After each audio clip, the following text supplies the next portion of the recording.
That's all right. I'll keep it concise. I just, Exactly. not sure. I feel like I've got quite a lot to say before we even get to that part, but we'll see. All right, 1 second. Let me check. You always have a lot to say, and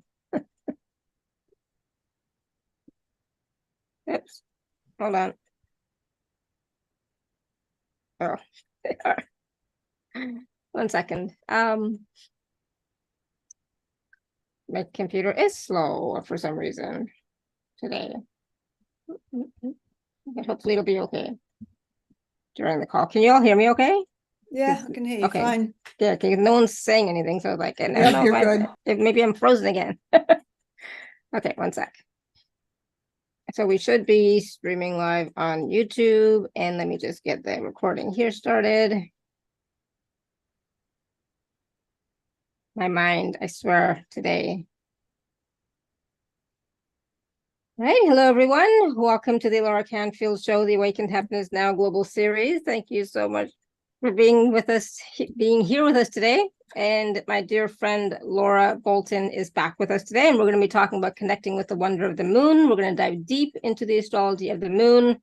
Some of what we're going to discuss includes the characteristics of moon energy, the astrology of the full and new moon, the profound importance of your moon sign, the interaction with the moon and other planets in your chart. And there's going to be an opportunity for Q&A for those who are here live with us right now, especially those who have already sent in their information to Laura via email. So we'll see what happens with that. For those of you who don't know, Laura, like I said, she was on our show many times already so far this year, and I think late last year as well.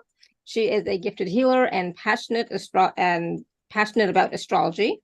Her exceptional analytical skills paired with powerful intuition to connect you to the planets and the stars. She is masterful in translating the wonder of astrology into the comfort, support, and guidance you need on your awakening journey. So all that and more. We're excited. There's a lot that we're going to talk about today. We will be taking live caller questions. Oh my goodness. Yes, I'm excited. So, and I know there's always so much to discuss, so much to talk about, Laura. So we're going to try and keep it a little bit concise because there's so much information that you can share. So let's get started. And everybody, please join me in welcoming Laura back to the show. And if I get frozen, please let me know because the internet seems a little wonky today for some reason. So Laura, welcome. Are you there? I'm there, yeah. Did you hear me? Yes, I can hear you now. Yeah, I can hear you now. Yeah. That's what I'm saying. Like, are you there? Yes. So welcome back. And we're going to be talking about the wonder of the moon and diving deep into the astrology of the moon. So let's talk about, first of all, the moon energy. Isn't it we're in that right now, the new moon right now? The new moon, I'm talking about the new moon later. I've got the chart for the new moon. That's in a couple of days' time. I think it's on Monday. Okay. And there's a new moon close. every We're getting there. So yeah, I mean, yeah. If it's 3 days away, if there's a new moon and a full moon every 2 weeks. So I try not to sort of start thinking about it too soon. Otherwise, it's a new moon or full moon all the time. That's true. Yeah. so let's talk about the moon and the moon's energies and my goodness, how they can affect us. Yeah, so I wanted to sort of go really to basics with the moon. What the moon's associated with in astrology. Firstly, I wanted to make this sort of basic distinction with astrology. We talk about there's kind of two separate ways that we talk about astrology. There's the astrology of the now, and there's the astrology that was going on when you were born, which sort of then pertains to your personality. And then there's the combination of them. But I think it's useful to sort of have those two distinctions. The moon, which I will sort of mention as we're going through, but I'm going to start more with like the astrological weather. But the moon broadly is associated in astrology with emotions, and which is something that makes us distinct from other planets because we have this moon that's specific to Earth. It's related to water, in that it, how like the power of the moon actually moves, the oceans, the tides, the gravitational pull of the moon. So really broadly, like water, emotions, and another key thing that's associated with the moon in astrology is like the mother and nurturing energy. So I think that's like the key words there, like emotions, water, mother, and nurturing, and how that shows up collectively and in the birth chart separately. So the moon moves quickly, so if we understand that the moon is affecting emotions, this helps us to understand how like emotions can be, mood swings can be sort of quick. We can start the day feeling one way and end the day feeling another way, because where the moon is moving. The moon moves, it does a whole cycle of it does a whole cycle around the earth, whole cycle around the zodiac in a month. And that's actually the key of like where the word month comes from, is because it's a moon cycle. The word month is actually the Proto-Germanic name for moon. So that also suggests, that also tells us how kind of profound the moon is sort of historically, and it's used to measure time, the sun being a year, moon being a month. So it was obviously, it's been something that we've always tuned into, like as a society and as a culture. So I wanted to show in the chart where the moon is like now. So can I share? Yep, go ahead. My share screen. Here we go.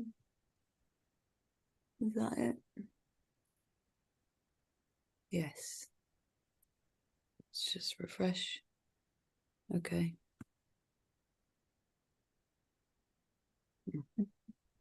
Sorry. So there we go. The moon down here, you can see my pointer. The moon's in Libra. So this is what this is like a basic chart. I'm not sure sort of where people are coming from and in their sort of understanding of astrology. I've pulled this up on astro.com.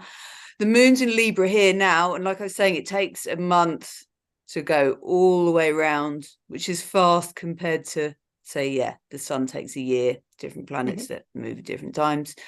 It's in 25 degrees of Libra.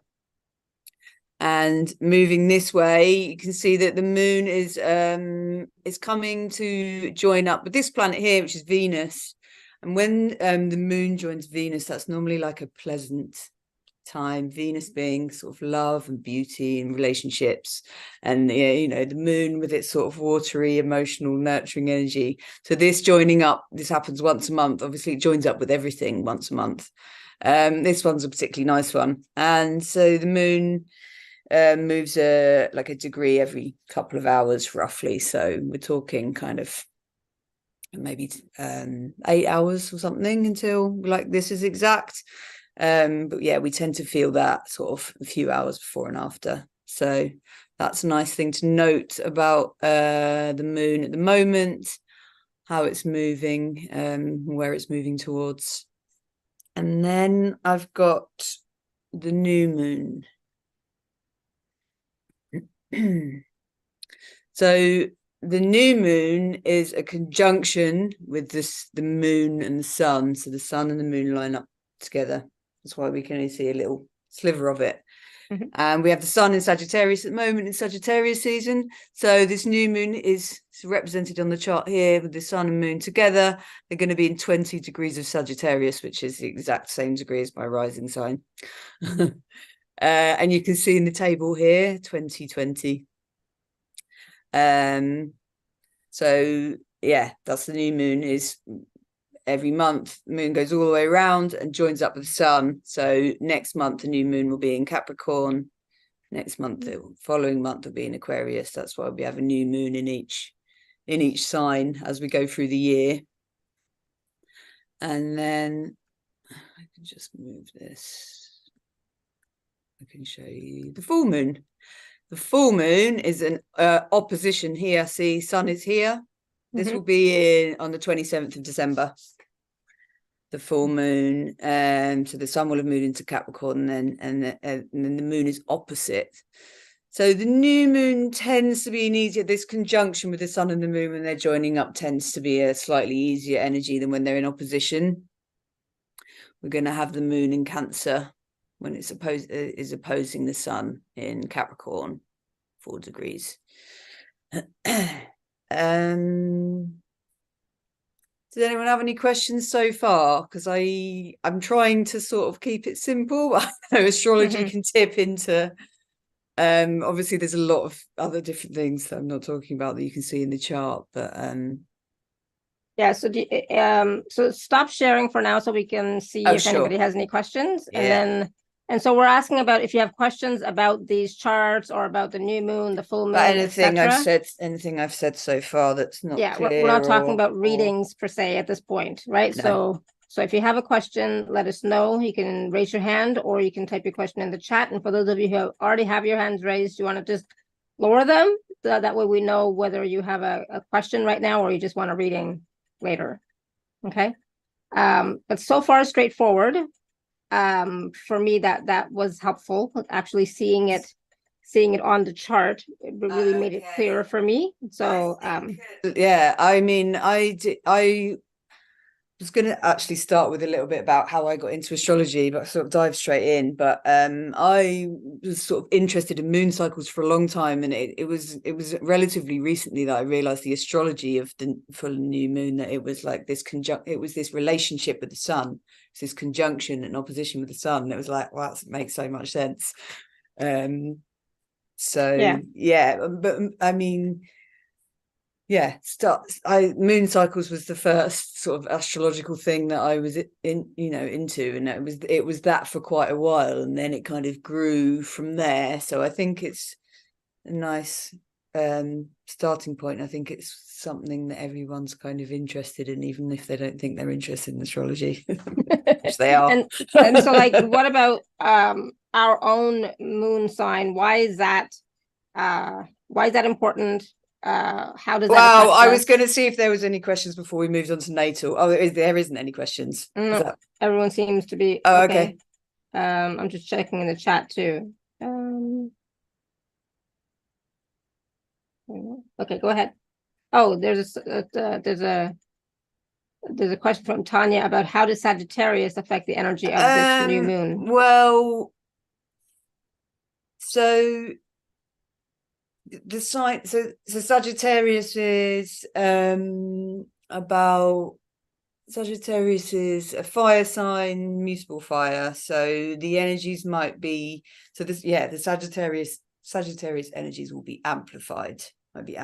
Sagittarius is also sort of travel and interested in kind of knowledge and the big picture.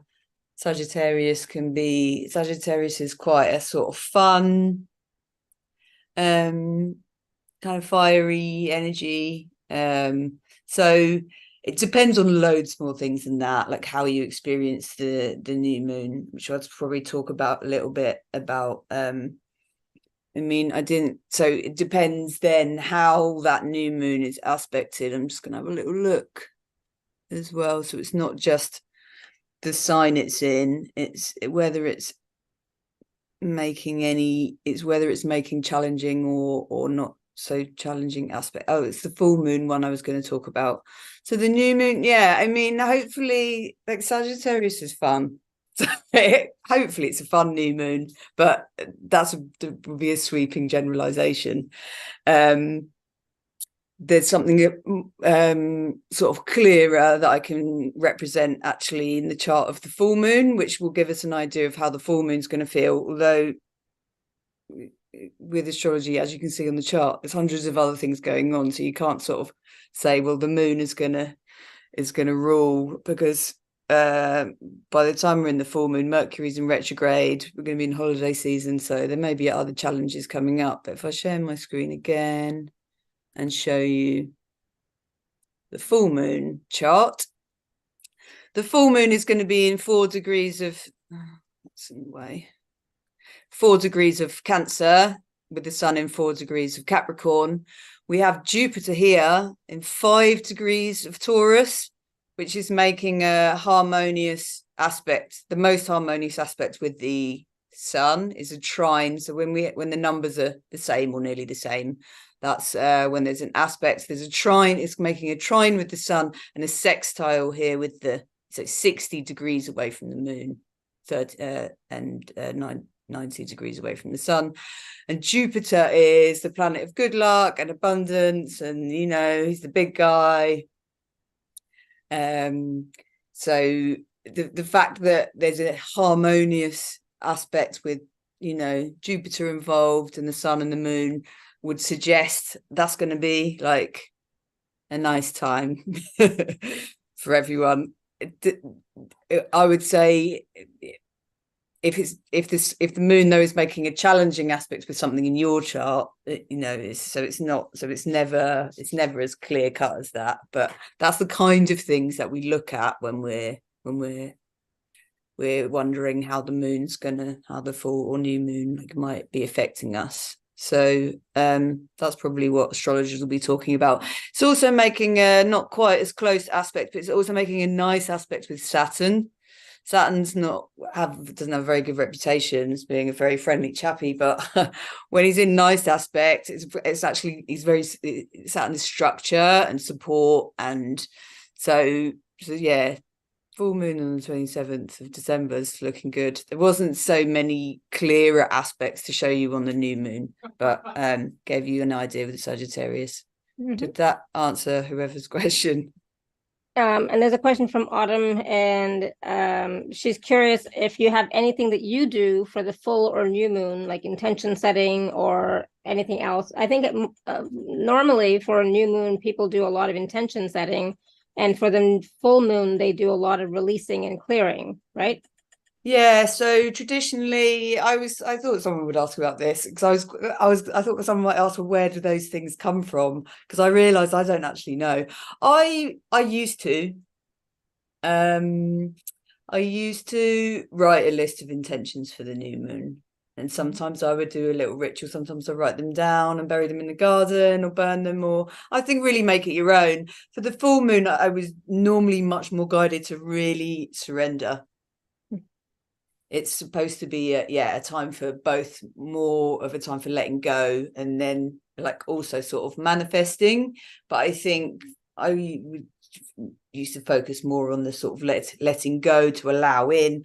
I would kind of let the full moon be whatever it needed to be for me. So that was sort of personally. I kind of stopped doing new moon intentions. I don't know. That I like. Yeah, there's different practices.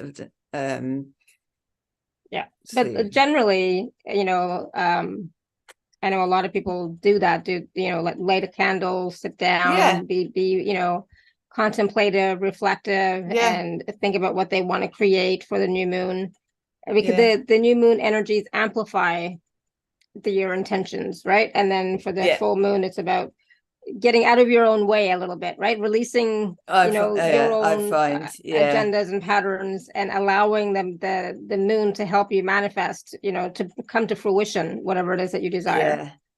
And sometimes you'll find the new moon intentions either come straight away, or they come just before the next new moon. Or sometimes they come on the full moon that was of that sign. So you might find that your new moon and Sagittarius intentions come to fruition in the Sagittarius full moon. Nice. Yeah. Okay, so so now you talked a little about the moon and the planets, how it's not just one thing that's happening in your chart. There's many different things, so you can't just say, it's because of the moon that this is what's going on. There's so many other things going on at the same time. So so really, for those of us who are novices with astrology, or not even beginners, how, what would be best for us How do to you focus begin? on, right? Yeah. Well, astrology is an intuitive art rather than a science. So it part of it is sort of feeling in or using whichever psychic power you use to sort of be drawn to which bits to focus on. For example, I mean, if you're learning, you might just want to start with the moon, and kind of the moon being emotions and feeling, it is one to start with, like sort of feeling into,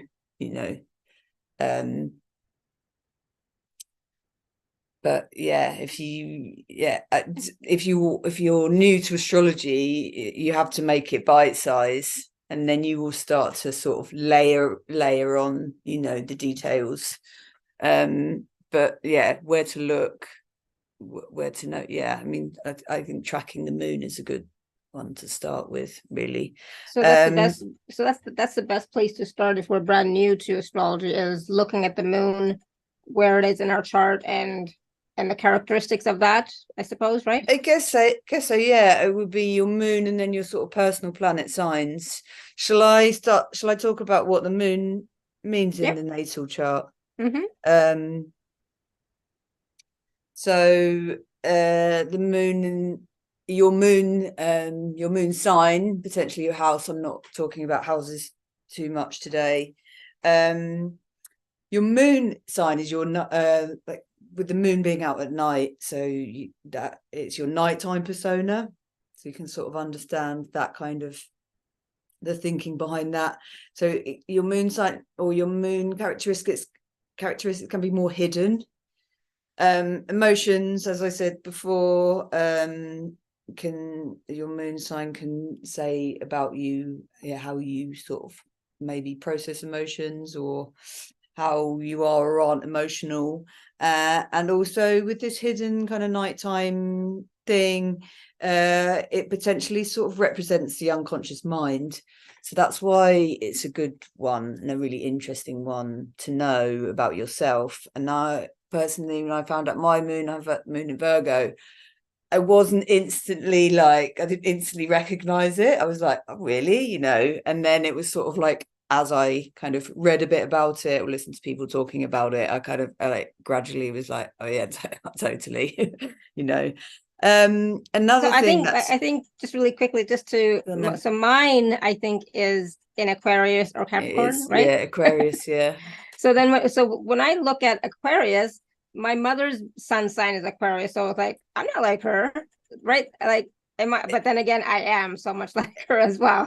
Amazing point. No, you're not like her, because your sun sign isn't like your moon sign. Right. Yeah, exactly. It has that distinction, but I'm glad you made that point, because I didn't have that on my notes. But very often, like I say, the sun, the moon is in astrology is associated with the mother. Very often you will have a connection with your moon sign, will have a connection with your mother. And so you've just illustrated it there. Yeah. So it's the same as her sun sign, or it will be aspect. There'll be some sort of aspect, like my eldest son, his moon is almost the same degree as my rising sign, for example. My younger son, his moon is in almost the same place as my moon. Interesting. Yeah. I mean, it's just because it's like, I always find that so interesting to see how we relate to our family members, with regards to mostly we focus on sun sign, right? And it's like, and I think my daughter's moon sign is close to mine or something like that. So it's like, how could we be so opposite? It feels like, It's really awesome to know your child's moon sign as well, because like I was saying that was what I was going to say, that it's important to understand your moon sign, because because of this nurturing thing. It's also how we feel nurtured. Right. Yeah. And there may be some things that you weren't sure if you were really allowed, or other people don't seem to be, it's about really allowing that. Like me with the moon in Virgo, like I'm sometimes overanalyze things, and you get people saying, oh, you shouldn't overanalyze things. It's like, but I feel nurtured by overanalyzing things. Virgo's also a healer as well, so I feel nurtured literally by healing healing people.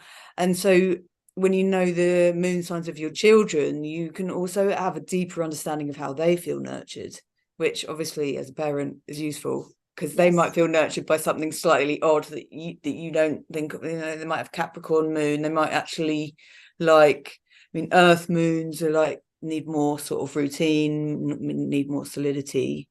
Okay, that's interesting. I like that. I like that. It is interesting cool. to know. It's really cool. Yeah. And that's why, like you were saying, there's loads of other things in the chart, but because we're just but I didn't know about the nurturing part with regards to the moon, to be honest. That's new to me. So I didn't know about that. So now when I look at my daughter's moon sign and my son's moon sign, then at least I'll know how to better nurture them, right? Yeah, if you know, and this could be however old they are. They always do. They always need nurturing, don't they? Well, children are children. They always need your friends or your partner as well. Even, I mean, hopefully you worked out that out with your partner by now, but you know.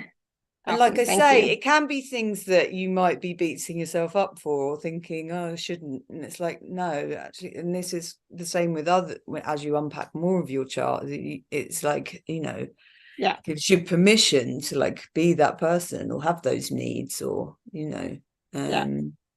So how can we nurture fire moons? Autumn is asking. Fire moons need like, fire has a lot of energy. Fire moons often feel nurtured by oh god, I have my list of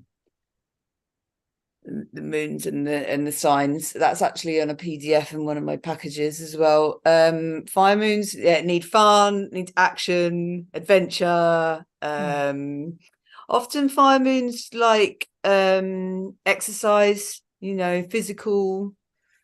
I say like broadly, that kind of thing. More activity. Yeah. Right. Yeah. Fire's got chi, you know. Yeah, absolutely. Yeah. And then be slightly different for the different signs, but I printed out my. Linda, did you have a question? You had your hand raised. Did you have a question? Sure. Anything about my moon sign? What is? I was born December 4th, 1950, and at 9:30 a.m. Or no, I can't do that.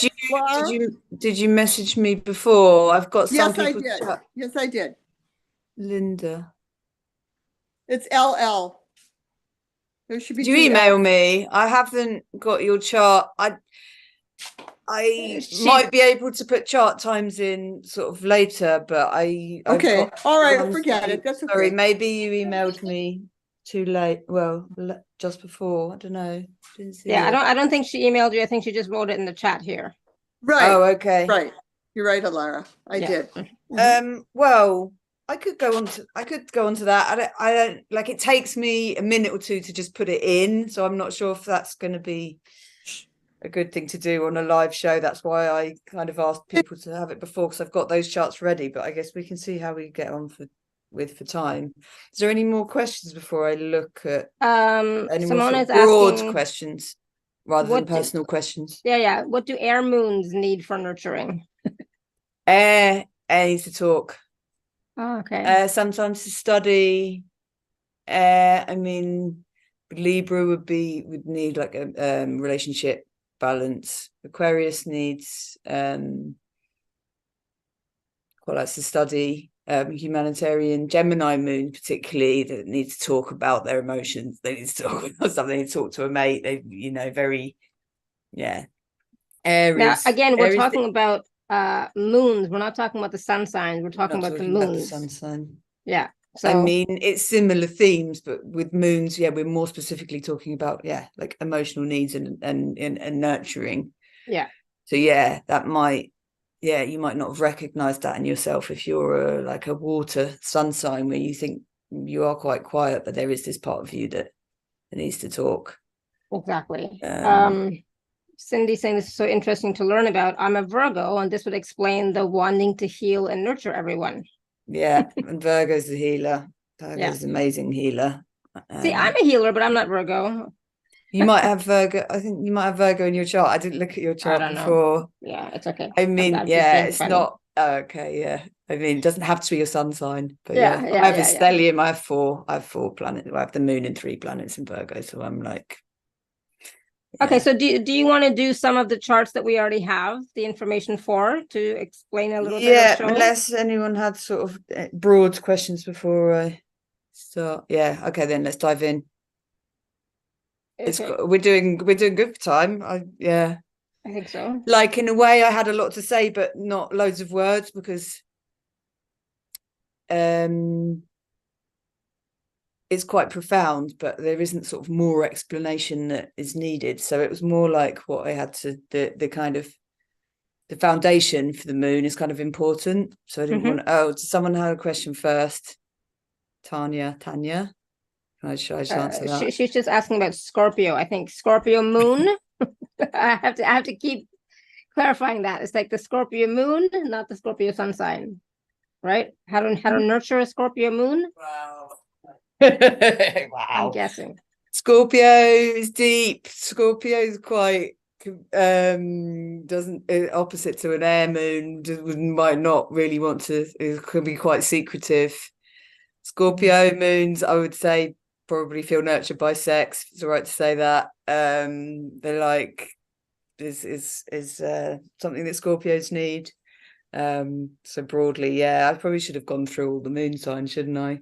There is, yeah, I have done a handout for that in one of my packages, but that's briefly Scorpio. Scorpio's deep, dark, intense. Does that help, Tanya, or was there something else around that generally? No, it's okay. Good. Okay. Awesome. Good. Thank Yeah, you. I was wondering if anyone had general questions, but yes. I can do the other moon signs. Let's jump into some charts, and maybe I can do the other moon signs later. But yeah, this is good that we're here with time. Yeah, it was more like what I had to say was important, rather than there was a lot of it. And so yeah, hopefully I've not sort of overloaded. Screen share then. Yeah, I mean, you can't go over each and every moon sign. That would just take up the whole call. Well, it was only 12 and I've done like 3 of them.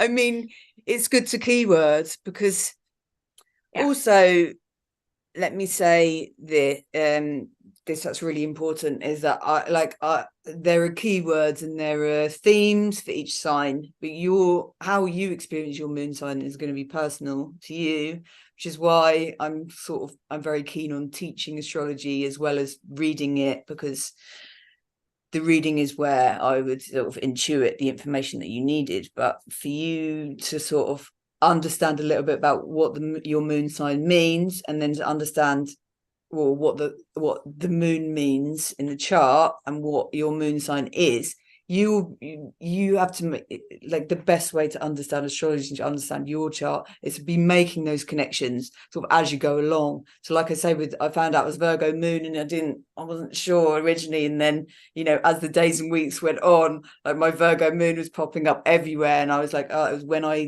I then sort of took in that, you know, what it meant for me.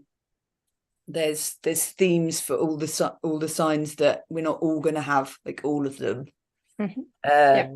So that's why this is an introduction really to the moon and your moon sign, and hopefully you will sort of move through the rest of your life deepening your understanding of your moon sign and the moon and yeah, what it means and how that shows up for you and how that's important for you. Anyway, this gets in the way of my tabs. So the first person that messaged me was Laurie. I don't know how to pronounce. Is she here? Laurie, are you here? No. Do we have a Laurie here? Let's see. Maybe she's here. There is a Laurie here. I don't know if that's the one. Oh, maybe she doesn't want to speak. Yeah, Laurie P. Hello. Hi. I'm sorry. That's right. I'm sorry. That's All right. right. Hi. You messaged me earlier and you just gave me your moon sign, your sun sign, which straight away I knew that they made a square, but I wanted to know the numbers to sort of see. So you have the moon in Cancer. That's the moon's home sign. I guess I don't know how much you know about astrology, but for other people on the call, all of the planets and the luminaries have a ruling sign, and it's a sign that they rule. Some of them rule 2 signs. Moon rules Cancer, so that should suggest that there's a sort of process emotions quite comfortably, although it makes a square with your sun. So there can be sort of tension with, like, so your Aries sun is sometimes not sure about your Cancer moon, your emotions, and sometimes this kind of doesn't really want, it's like, oh, what are you upset about? Sometimes the sun and moon square. The square is a more challenging aspect. A square happens with the modality of the sign. So if they're in the same modality, they're both cardinal signs. Cardinal has more energy anyway, this sort of initiatory energy, so for them two to be kind of jostling with each other. But the squares in the chart, although they can represent challenge, is often where the solutions are forced and where the growth happens. A sun and the moon square, so saying that the moon is associated with the mother, the sun can be associated with the father. So a sun and moon square, sometimes, not always, the challenge between the sun and the moon in the chart may represent the relationship with your parents, either when you were conceived or when you were born, or now. There may have been some sort of challenge in their relationship, so that's to note. But yeah, I think it's the wrong Lori. Lori P is not here. This is the one we were talking to was a different Lori. I did have a Lori P. Was it not her? I don't think she's gone.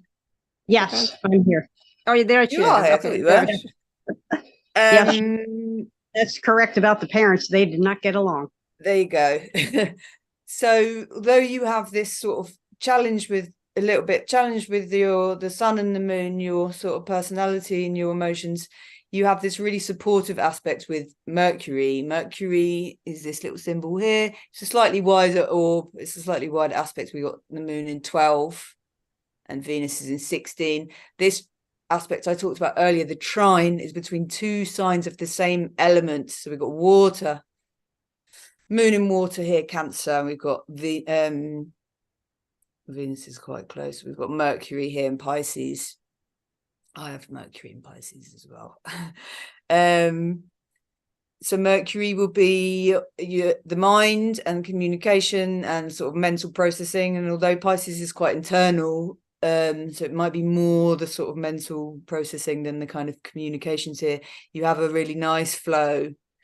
So you had that challenge there with the sun, but you have this nice flow with being able to sort of mentally process your emotions, I would say. How does that sound, Lori P? Lori P? Sounds good. I have a lot of Pisces. Yeah, Pisces is the best. It's my sun I sign. agree. So, yeah. I mean, everyone loves the sun sign. Yeah, that's true. I have Venus in Aries as well. So yeah, you have a lot of Pisces. I mean, yeah. Oh God, I could talk about your chart. You have a mystic, not a mystic rectangle. You've got a finger of God here. This triangle. Anyway, focusing on the moon. Anything else to say about the moon?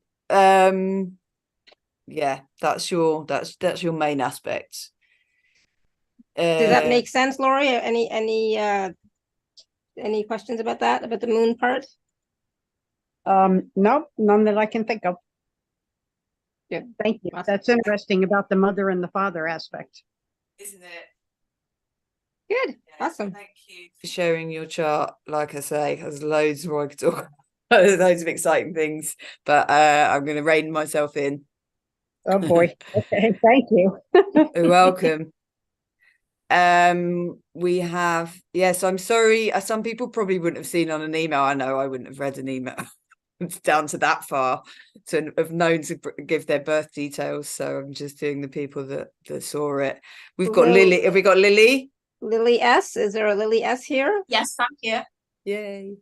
Lily. Oh, America. Lily was born like a couple of A miles mile up from the you. road from where I was born. I was like, how mad is that? Now lives in I'm California. excited to I was just saying to my husband yesterday, we need to go home and hear somebody from home. So that makes me excited. There you go. Yeah, I'm in Brighton now, which is still is not far from talking. Yeah, Anyway, it's not maybe so interesting for everyone else. I love You have the Aries moon. So yeah, like we were talking about Aries, needing activity, maybe needing like exercise, and Aries is the baby of the zodiac, but also like the divine spark, like the initiator, is has this innocence and sort of playful. Aries moon, I've heard some astrologers saying sort of Aries moon can have sort of quite like more like emotional trauma kind of early on in life, and kind of find themselves, by now you should hopefully be all right. Your moon aspects, you have this really fairly close supportive aspect. Is that the first one I'm going to talk about? Is that the main one? No, I'm going to talk about you have a trine. You have this is the most harmonious for you. Fire and fire here. You've got the moon in 21 Aries and you've got Mars in 23 Leo. So that's this easy flow between Mars being the planet of action, how you like to do things, and emotions. So they sometimes you wouldn't necessarily think that Mars would be kind of going to get on very well with emotions. So to have that aspect is really nice, and you can sort of act on your emotions really like appropriately, I would say, and the way you take action by sort of very naturally, maybe not even without realizing it, based on emotions. Emotions. We're nearly Mercury retrograde, so the communications are blah, blah, blah. What was I going to say? Fire. Yeah, fire is often, when I think about astrology and the different clairs, fire's quite claircognizant. Your intuition will be quite quick. You're knowing sometimes. Oh yeah, you can know. You know. Sorry? I do shamanic work. I'm a healer. I work with animals, spirit, people. Cool. I'm very in tune with things. Yeah. And you find claircognizance to be a strong one for you.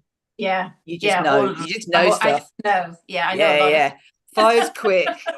Fire's like, it's this. Yes. Like, right, okay, cool. With water. Yeah, we're feeling in. Does it? I scare people sometimes. Yeah. Because I know a little too much.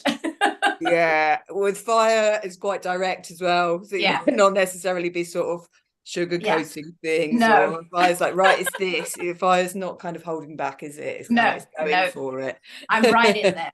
Yeah. So people have to just deal with that. Yeah. Yeah. I try and sugarcoat. I'm a wolf medicine woman. And with wolf, cool. I'm a truth finder. I'm a pathfinder. So I go right in and I go, if you don't want to know the truth, don't come see me. It's really powerful, and it's a really beautiful way of working. And it's what a lot of people need, actually. Yeah. You also, your emotions are very supported by this Saturn in Aquarius. It's a sextile. Mm-hmm. Sextiles are between either fire and air. You can understand that fire and air kind of get along quite well. These are the colors I'm pointing here. The red is fire and yellow is air, and a sextile is also between earth and water. Just to say a little bit about sextiles. Trines are with the same element, and sextiles are with those pairs. If I was when I'm teaching on the signs, I think it's really useful to have that basis of like the element, the elemental like understanding then really supports when we're talking about aspects. It all makes a lot more sense. Oh gosh, I need to plug my So how is that feeling for you, Lily? How does that look? Oh, hang on. Gosh, I've lost you. No, we're here. There we go. I didn't quite finish the Saturn, but yeah, that's a supportive structure. Feel I feel safe in being emotional, and that's very grounding, I would say, this Saturn sextile. They're your main ones, I think. Sorry, yeah. Did you want to? No, everything's spot on. I'm a deep there is something exerciser. else. Oh, go ahead. No, you go. I'm saying everything from the moment you said exercise, I'm constantly active. I can't bear being still. Brilliant. I'm always outside with nature. I'm always with spirit, with birds, with animals, and I'm initiator. I'm always creating. I'm always starting something. Well, you need to be I'm always giving outside. birth to something and taking things through. Giving birth. That's Aries is the divine spark. I'm always giving birth to things. I have so many ideas and have done so many things creating wise. I'm emotional, but I know how to get to the point. Like, I don't run from them. I really express them, and I encourage others to do the same. So yeah, it's spot on. Really great. Yeah. One more thing I might say quickly, I might not. Your moon squares your nodes, your north node and your south node. I don't know if you know much about the north node and south node. When there's a square, so the north node is like broadly is what our soul is here to move towards, what our soul is here to learn. It's in Cancer, so it's like home. That again, it's like the sort of nurturing. So again, we've got that square here with the two cardinal signs, is Cancer and Aries. What I would say is, and then normally we're moving away from our south node, which for you is in Capricorn. They don't show it on astro.com. It's opposite. So obviously this square, because the nodes opposite each other, it's squaring both. It's 90 degrees between both, 180 the opposition. What I find when there's something squaring the nodes is that there may be normally really the south node represents our past lives, but there is more like trauma around, like there's past life trauma with the north node themes. I don't know if you've noticed. Would be, or that you've worked on, would be trauma around Cancer themes of like home, family. So that it's less. It's slightly, it's more nuanced. This sort of north node, south node, the split, and but you know the fight of the square is helping you to get to your north node and work with your south node. So I think that's it's interesting. That makes sense. Interesting one. Okay, cool. No, great, thank you so much. Really that's appreciate right. Brilliant. Pleasure. I'm in my element. This is you are my sister. I bow to you. Thank you. Welcome. Nice to meet you, fellow Surrey born person. Yeah, there you go. Love it. Thank you. Awesome. Welcome. Thank you, Lily. Thank you very much. Does anyone else have any questions about those two, or should I move on? Go to Jen. She had to leave, but she had written in the chat that she had sent her info to you. Oh right, okay. I was just wondering if people have questions on sort of not on their personal stuff, but people just have questions about their personal. People just want to know about their charts. Fair enough. For sure. Fair enough. So we'll just do Jen quickly, and then I'll move on. I've got these two that I've already got up. I've got Lily. Yeah, we did Lily and we did. We did Lori. Lily, and then I had someone who emailed me just a few minutes before. So I've not looked at your chart yet, and already I'm like, wow, just look at the patterns. So this is Jen from Illinois, just so you know, you're going to watch on the replay. So this is your chart here. Oh, sorry, she had to leave. Yeah, I had she her had chart. to leave. Oh, okay. So if you could just tell briefly. Oh my gosh. Okay, well, the moon. Yeah, let's focus on the moon. Wow, there's absolutely loads to say about your chart, but there isn't that much to say about the moon. It's not really it's not aspecting that many things. And do you know, when something's unaspected, it's sextile Pluto. Let's talk about that. I mean, I guess that's pretty deep. Where's Pluto? There he is. It's a 3-degree orb.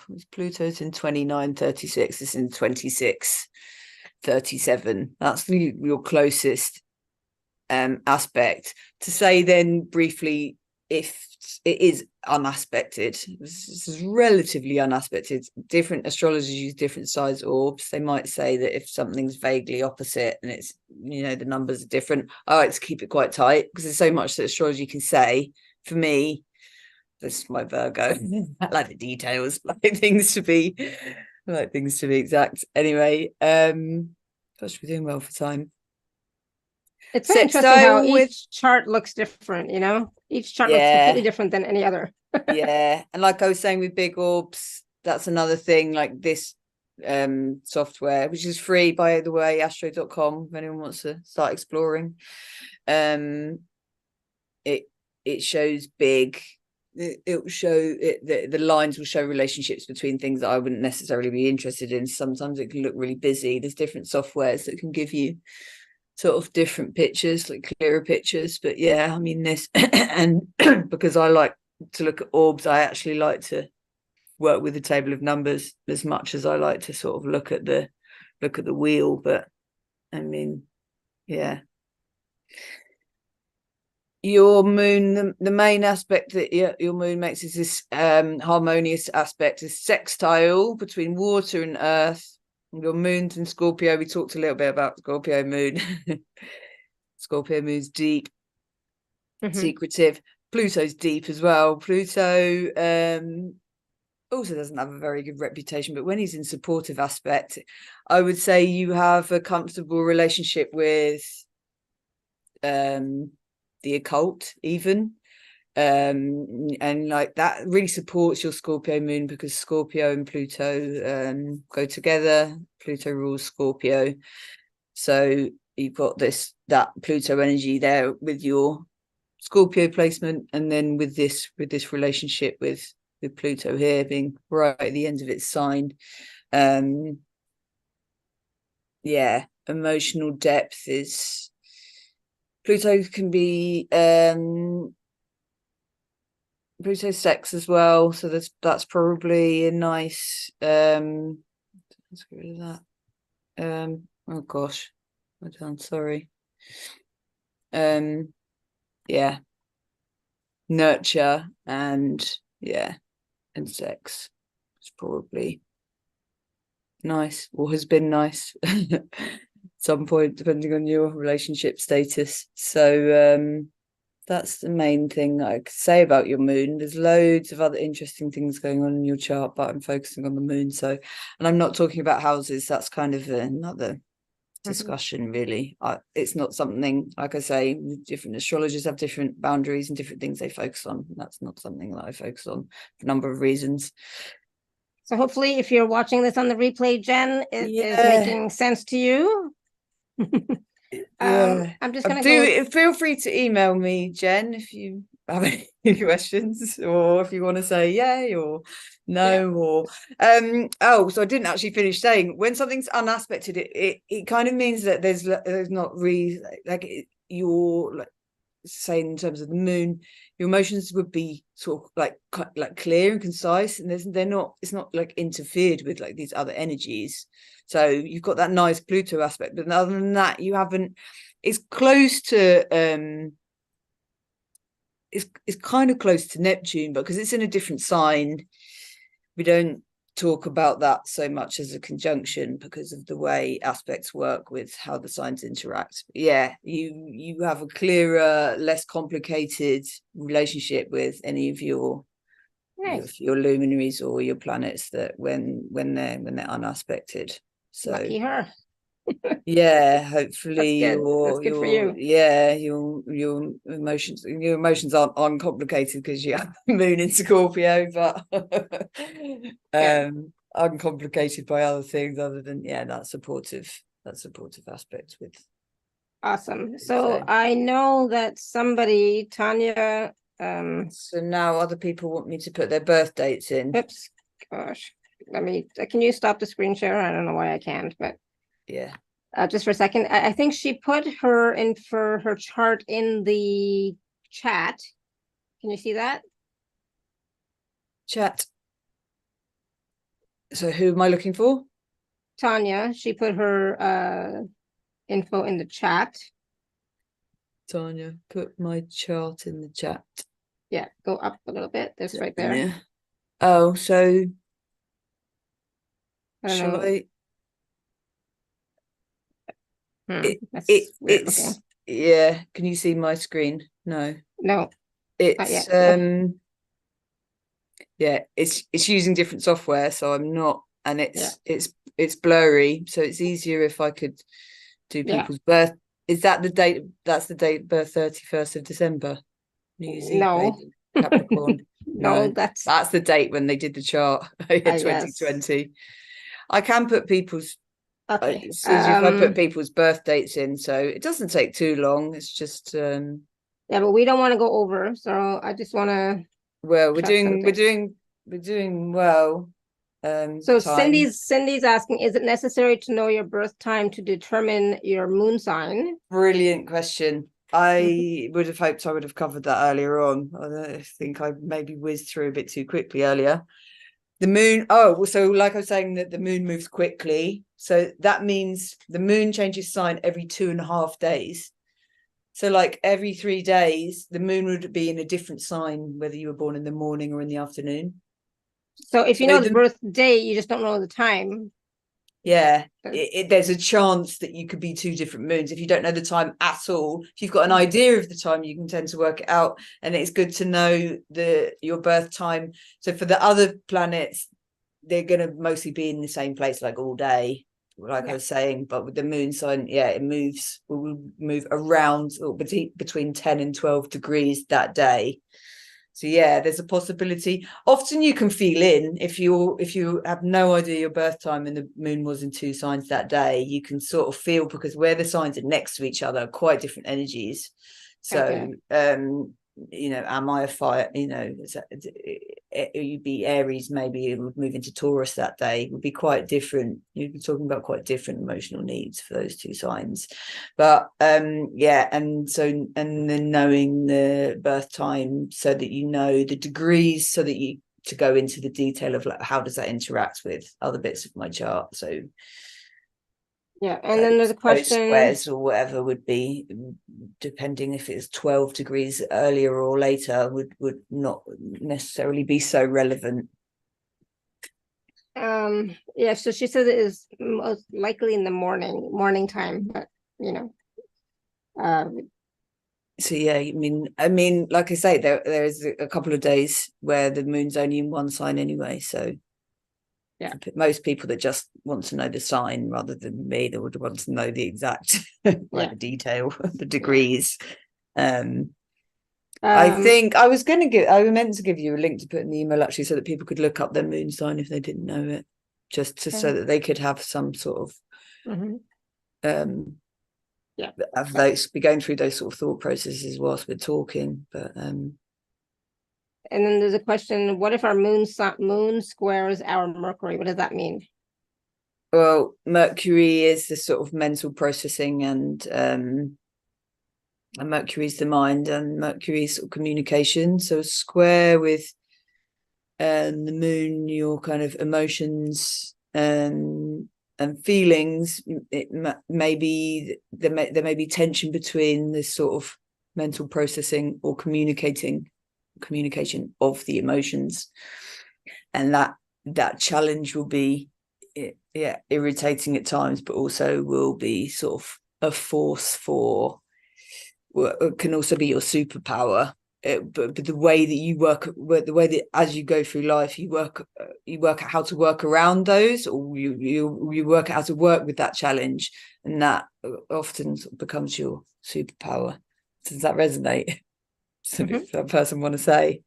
Yep, just hold on 1 second. That's the wrong thing. Yes, she said yes, thank you. Okay. All right, so nothing else to say. That's broadly, depends what else is going on in your chart and the signs they're in and that sort of thing. But I would say that's my sort of broad interpretation. So Tina says, this is what came up after I got emailed. I don't know what that means. Aries 16 degrees. Does that mean, Tina, does that mean that that's what your moon sign is? Is that what you're asking? You want to unmute yourself? Didn't get an email from Tina. I Yeah, don't know where it went. Sorry if you did email me. I can't see I it. did send one. Yeah, that's what came up. I said when I sent it, it came up that it said Aries. It was my moon, Okay, perfect. and then Yeah. there's numbers. We've Okay. done Aries moon a couple of times. So do you have the same?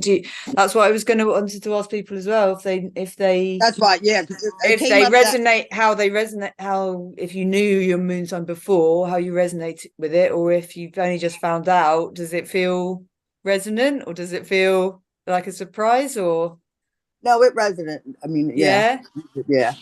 It can be Yeah, a surprise when you just know your sun sign and you sort of start to get to know yourself as that, and then you realize you're something else. And sometimes you're like, oh, well, I'm be it sure if like I I'm a liked Libra Aries, and and the fire. that's actually me. Sorry. I said being a Libra and then the fire. It's like to try to balance and then try to balance that fire out. Oh It's like, gosh, you're a woo! Libra. That means you're a full Yeah. moon. That means you're a full Yeah. moon, baby, because they're sun and moon in Yeah. opposition. I'm a Yeah, full so moon it's like, baby as well. Yeah.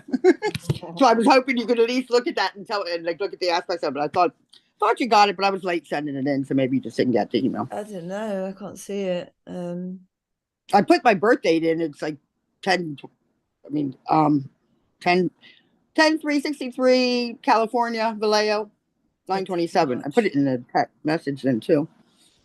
Oh, 3rd of the 10th. But I also sent yeah, the email. you guys do dates different way around the month and the day. What we do in the UK so it can get confusing.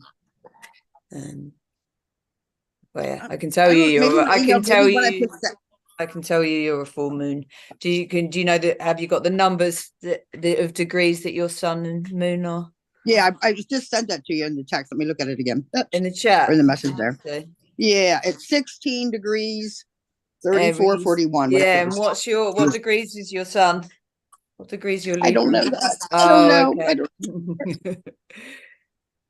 I don't. I have so I don't know.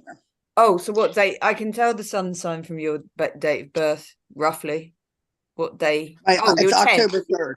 October 3rd, yeah. Oh, sorry, yeah, 10th month. 3rd. Yeah. So you're early. That's fairly early. Libra starts on the 21st. So that you're fairly close full moon. Yeah.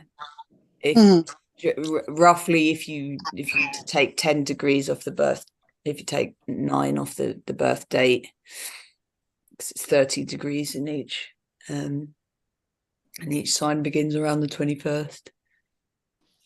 So yeah. I just know that I can be very like my energy can just be like so wow. You know, like I just can be almost too much to handle myself. I listen to me. I'm like, how can I handle something like that?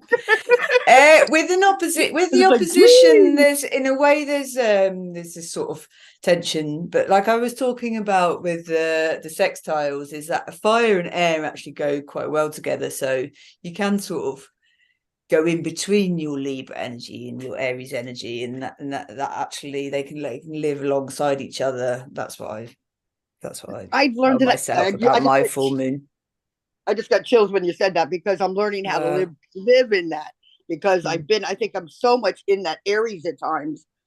So I'm learning to come into the balance and that the air actually like you want to balance fire and that let them balance together. Your Libra definitely wants to balance things anyway. Yeah. I would say like some people say about oppositions, it is about balancing or learning how to balance or merge those energies. But for me, my oppositions, I find I'm actually both.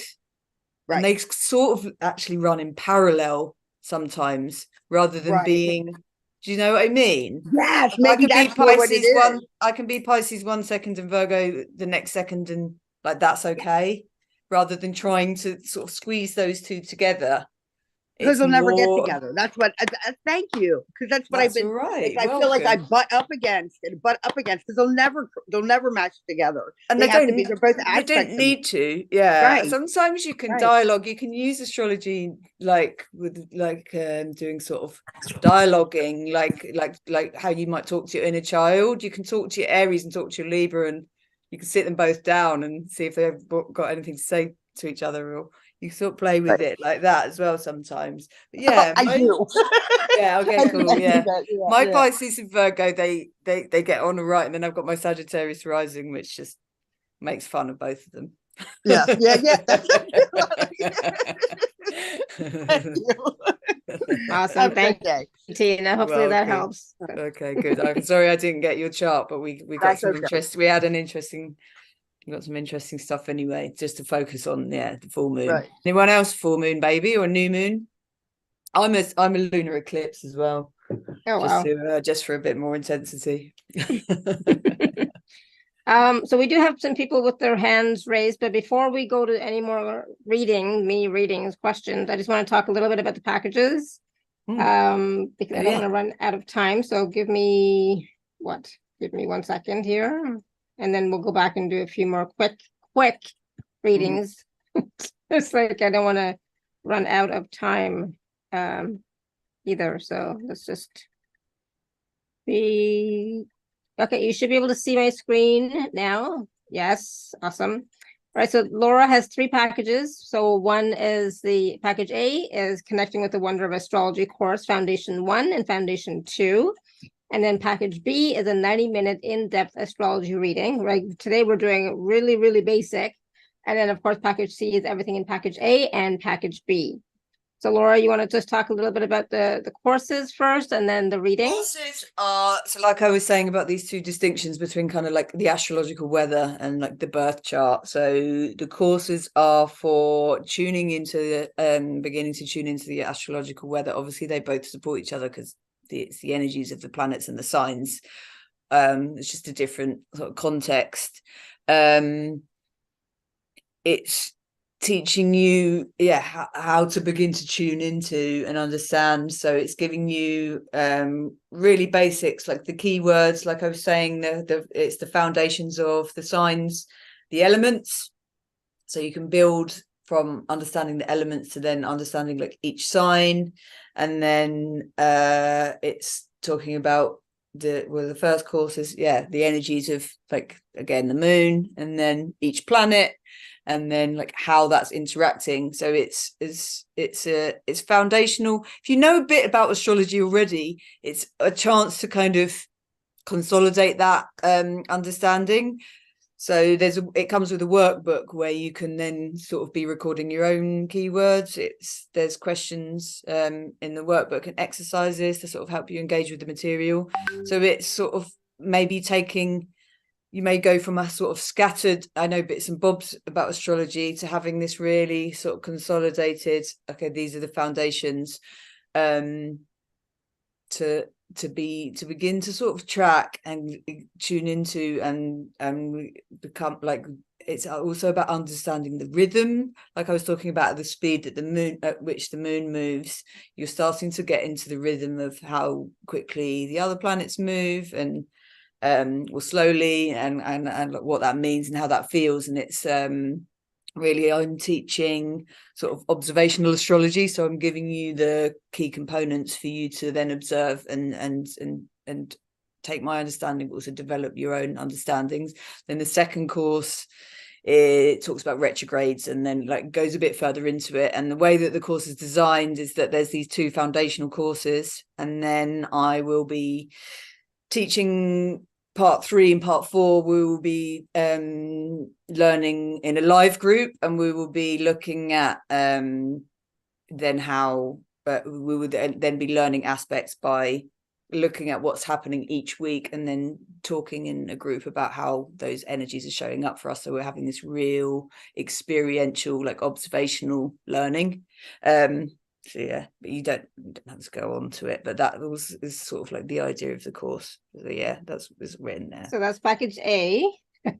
And of course, and I should say as well, sorry, about the course, I have in the course notes, they are self-paced and they are for you to do on your own, but I'm really happy to hear from people and to take questions from people over email, because it's something sort of new that I'm developing and getting into. So there is that support on the course as well. So it's not just necessarily doing it on your own. So there's and the support is me, not my team. because I'm wanting Yes, to you'll be know, able I'm to wanting contact I'm Laura wanting for to know sure. how people are finding it, and I'm wanting to sort of go on the journey with people. So Yeah, nice. so yeah. And then the package B is a 90-minute in-depth astrology reading. Yeah. I mean, we've had an insight into what that is just by talking about the moon, talking about all of the other energies in your chart, what that might mean for you, and then also talking about, which was something I was going to talk about with the charts, then get around to it, which is fine. But how the outer planets, particularly the ones that are this sort of creating these energies for life changes, is when they like when one of the big planets would maybe sort of be on top of your moon or something like that, how that could play out for you. So I would also be able to give people dates to watch out for when these energies, for when these sort of like harmonious times to sort of take advantage of, and when there might be when like challenges might be coming up. How beautiful astrology is for being seen, heard, and validated. So that's the 90-minute in-depth astrology reading with Laura. So that'd be a written report and a live. Yeah, it's a live one-on-one interaction, right? Yeah. Awesome. So that's package B, and then package C is everything in package A and package B together. And of course, if you are an Inner Circle member, please do take advantage of your gift code as well. And there are payment plans available for all 3 packages. So please do take a look at them. If you're really interested in astrology, if you're a novice, if you're a beginner, start by taking this Foundations 1 and 2 course, and then at least you'll start to have a better understanding. And working about with the courses as well, like being self-paced, is that astrology, you can kind of go from starting to learn it to it feeling overwhelming, and this is really taking it at your own pace. If you just want to focus on the moon for a month, you can do that, or if you want to dive in and kind of get into all of it and then sort of take a step back again and see how it's fitting together that's one of the good things about the style of it. Sorry, I jumped absolutely. in. It doesn't have to be all at once. You can go at your own pace. And of course, you can always email Laura as you're going through the courses as well, if you have any questions or. Yeah, because like I say, I'm building towards having these live interactions where we talk about how it's all showing up for us, which is really exciting. Hopefully I can put that in a package in a later one of these. Awesome. So that's the packages, and please do take a look at them and work with Laura if you can. So package B is just the astrology reading. And if you want to do all of it, choose package C. That way you get your courses plus the in-depth astrology reading working with Laura one-on-one. Yeah, so that's covering your this natal astrology, which is lends itself more to a one-on-one, and this like environmental astrology, like what's going on for the collective and what's going on now, and then how those interact is like the next level. Awesome, thank you. All right, so there were some questions in the chat as well. How can we tell the phase?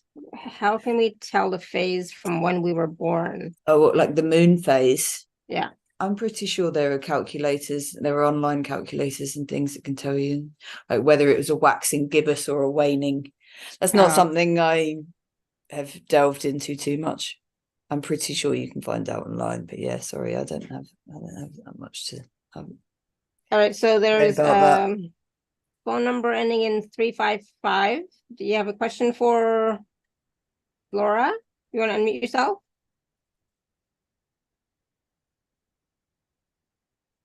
We have a few more minutes, so if you want to unmute yourself, if not, gone. Okay, we're going to go to Manisha, and Manisha, you want to unmute yourself? Thank you, Laura. Hello, Laura. Hi. Hello, Laura. Happy belated birthday. Oh, thank you. I'm one of those guilty people. I didn't read the full email, otherwise I was sent. It was at the beginning of the email. It was not even at the end. It was at the beginning. No, but as I said to you, I had a very challenging week actually since sort of Saturday, and that's why I wanted to ask Laura is that something to do with the moon? So I've had an extremely challenging few days, actually. But it hasn't been since your birthday? So it started from second when I went to a very big family, sort of someone else's birthday event, and then it's carried on.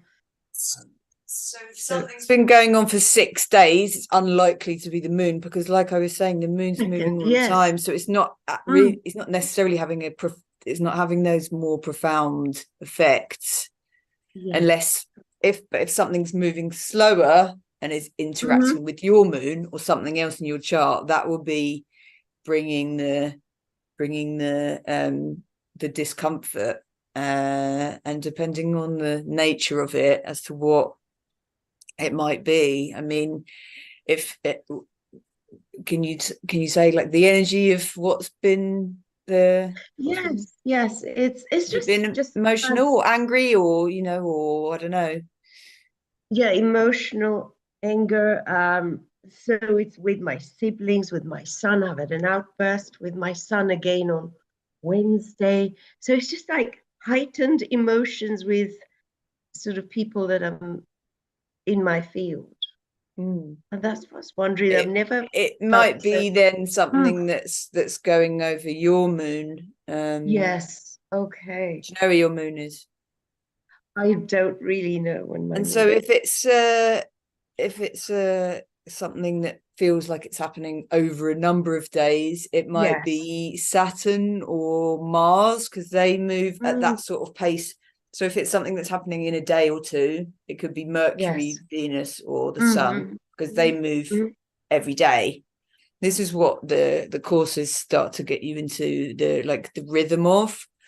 Whereas if it's something that's going over a week, the way that the speed, the rate at which the planets move, Mars will be interacting with something for a week, or more likely.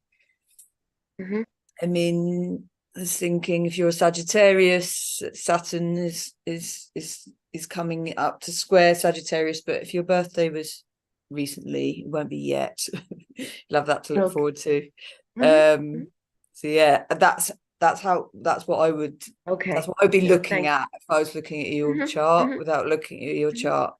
I mean, yeah, I'm more interested in. Yeah, okay.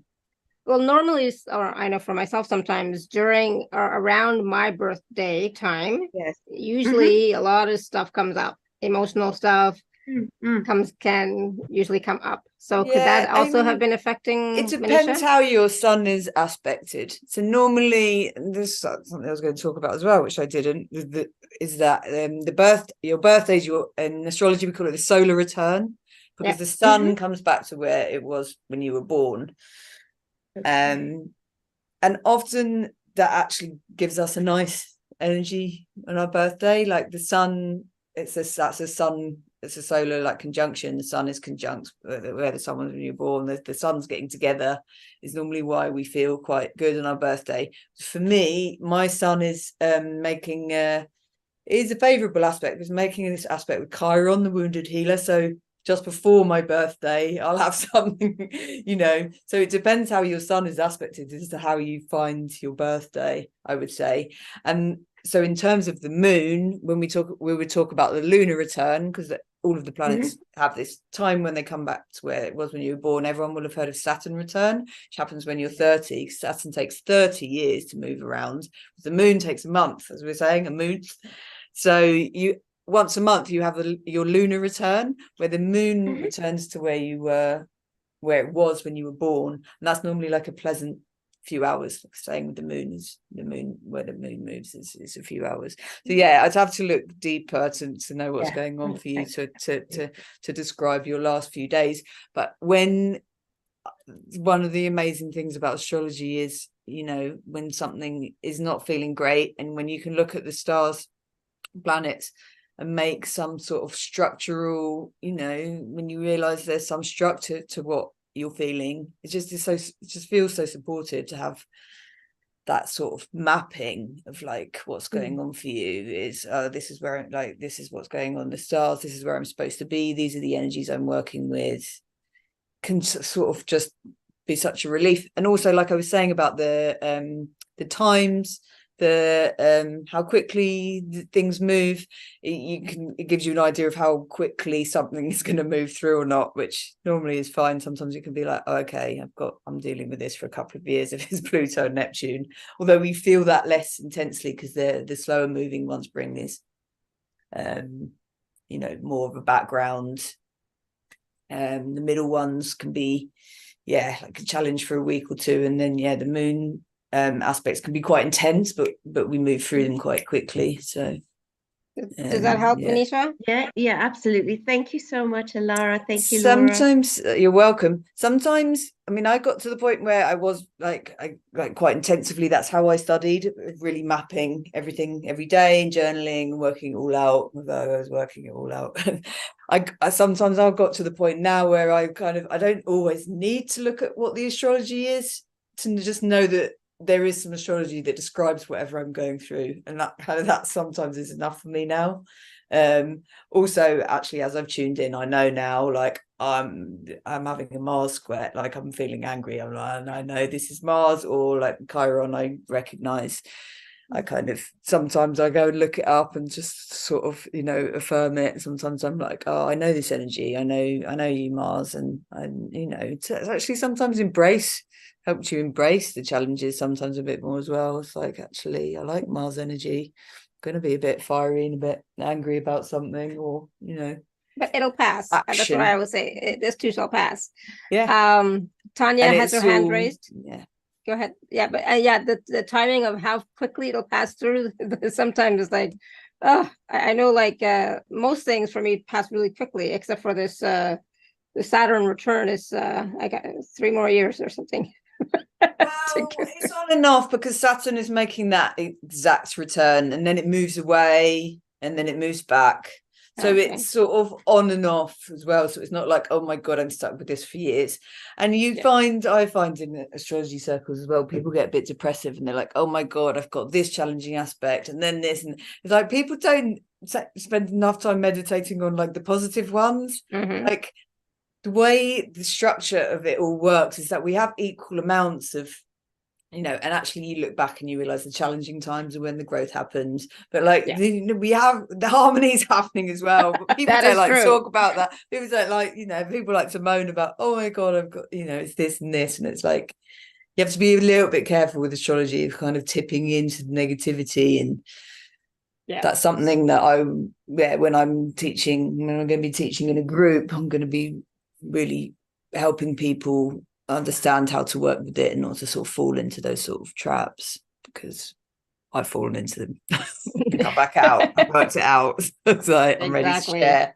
But it's good to know that there is a balance and there is a harmony, and we just need to focus on the harmony part. Well, it's a bit about both. That's how that's the structure of how it works. It's quite beautiful, really. All right, Tanya, go ahead. So, hello, ladies. My question is a bit, maybe not completely about the moon, because I am Gemini, but I have a moon in Scorpio, and ascendant in Scorpio, and I was wondering always, am I more Scorpio than Gemini? Because I'm not like other Geminis, I mean, like I was saying before, like there are traits each sign, but you can't. That's one thing I think puts people off astrology. Is like it's not like we're all split into 12 different types, and everyone 1/12 of the population is Gemini, and they're all the same. 1/12 of. Do you see what I mean? So it is this mixture, and some people will be Gemini Sun and they'll really feel that, and some people may tune into more or recognize themselves more as Scorpio. Some people might see you as more as one or the other, but there's really no rules as to, and this is again why I'm talking about encouraging people to explore, like giving people the knowledge to start exploring and feeling into it yourself. And there's no right or wrong, really. You can't say, well, like, I'm supposed to be a Gemini and I'm not. And how people see me as Gemini? People see you as Gemini. So what is ascendant then? Oh, well, ascendant broadly is supposed to be how people see you. How people see me as well. Yeah, how you appear, how you come across. I would say quickly on the ascendant, we tend to be more our ascendant when we're younger. But if you have the moon in the same sign, that's different. I think you're the same, Laura. You have the moon and your rising is Aquarius. I found you really Aquarius when I first knew you and I didn't know your sign. I was like, Aquarius. She's really Aquarius. And then I was like, Pisces. The best sign for me. Sorry, Aquarius. Aquarius is the best sign because I'm probably more. I know it's a lot of water in me. I'm very emotional, but I think mostly I'm air because of Gemini air.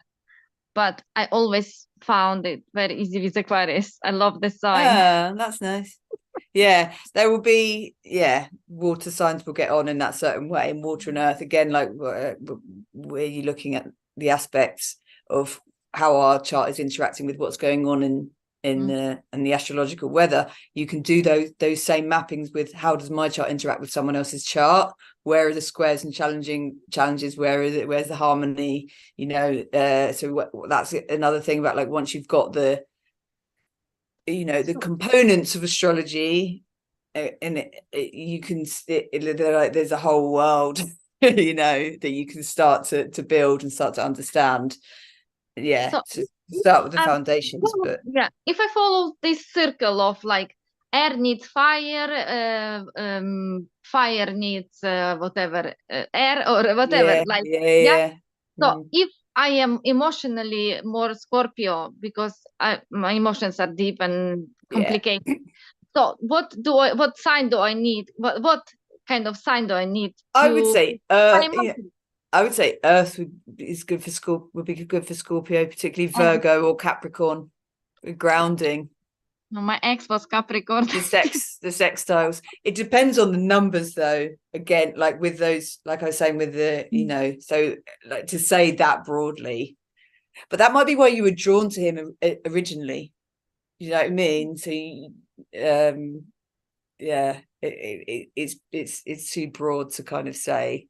Tend not to make those kind of, but that's what came through. Or other water signs, but I would say Thank you. Taurus would be opposite, so that sometimes can be good and sometimes can be. And thank you a lot. Challenging. Thank you, Tanya. It's difficult.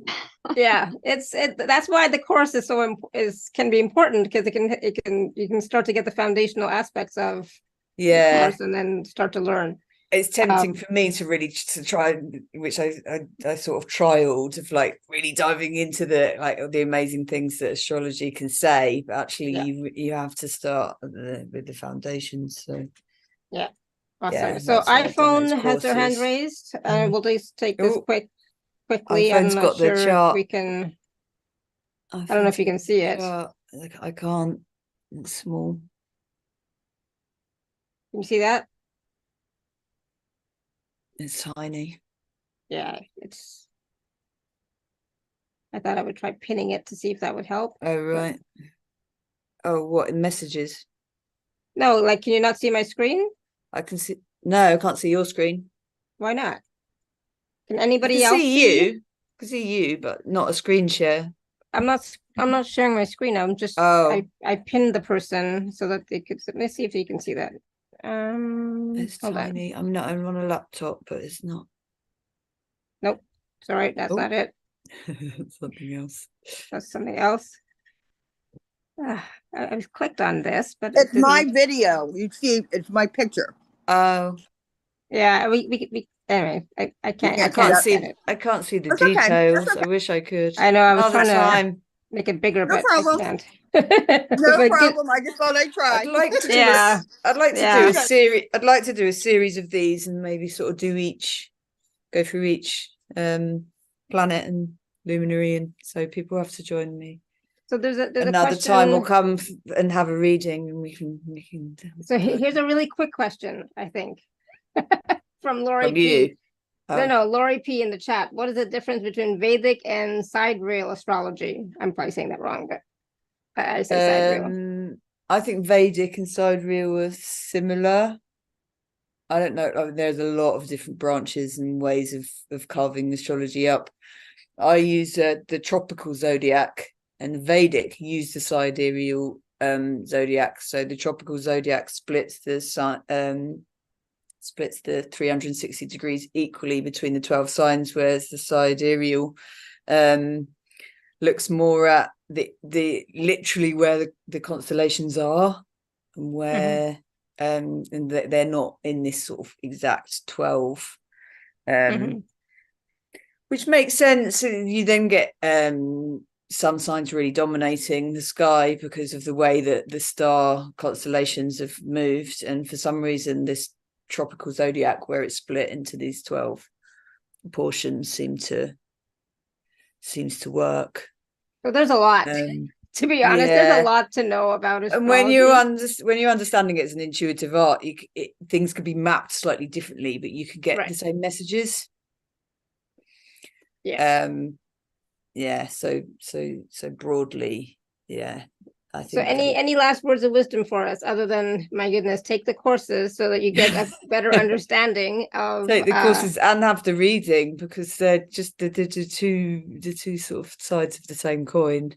And so the reading, because it's now December, would it help us to plan for next year, for example? Can do. I mean, you've got to be a little bit careful planning with astrology because there's so many things interacting with each other.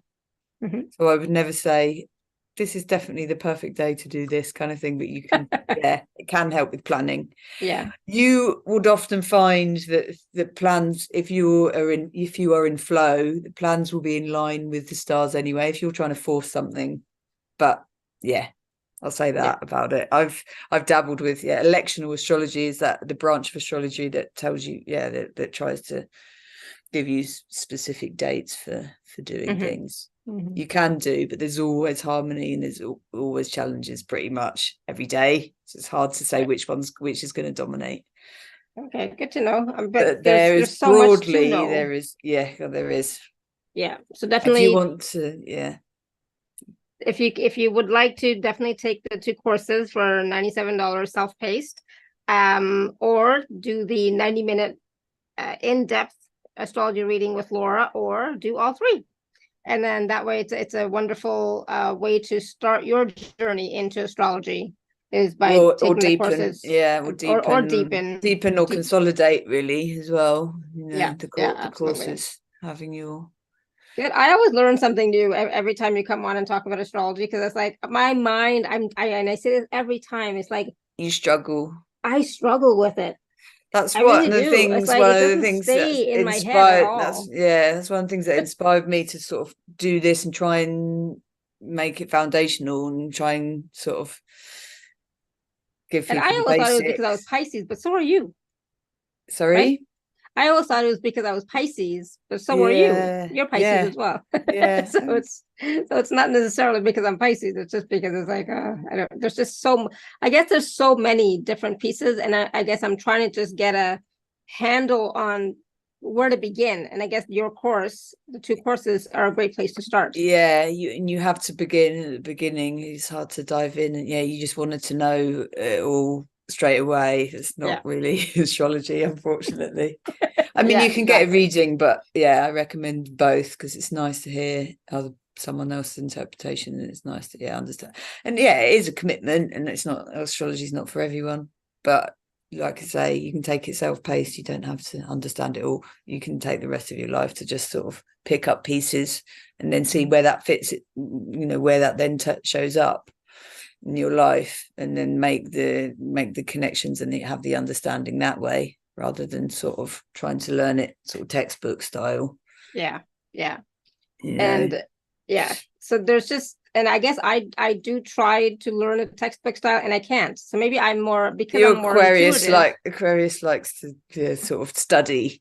I do like to study, as everybody knows. It's like I have exams coming up, finals, and it's like so it's like I do like to study, but again, it has to be in a format that I can get, So. I mean, some people do learn astrology through textbooks, but for me, I was guided early on that I was to learn astrology by tracking and I was allowed to really, I had different teachers teaching me the basics and tuning into what people were saying. But I really came to a point where I was guided that, astrology needed to be my teacher. So it was learning, tracking, and then experiencing how those energies showed up. So I have this very visceral, lived understanding of the energies. And I find it odd sometimes when I hear astrologers talking and it sounds like they're regurgitating a textbook rather than it being something that they understand. But that's what Pisces is, this visceral sort of feeling, processing. Mercury, I think you have Mercury in Pisces as well. So Sarah, just this is the last little comment, because then I know we have to go, but Sarah says, you told me I was going to get angry in October and then the war started. Oh God, did I? Sorry. I mean, it must have been something to do with Mars. Yeah, so that was it was in her chart, because I remember you reading her chart, and Oh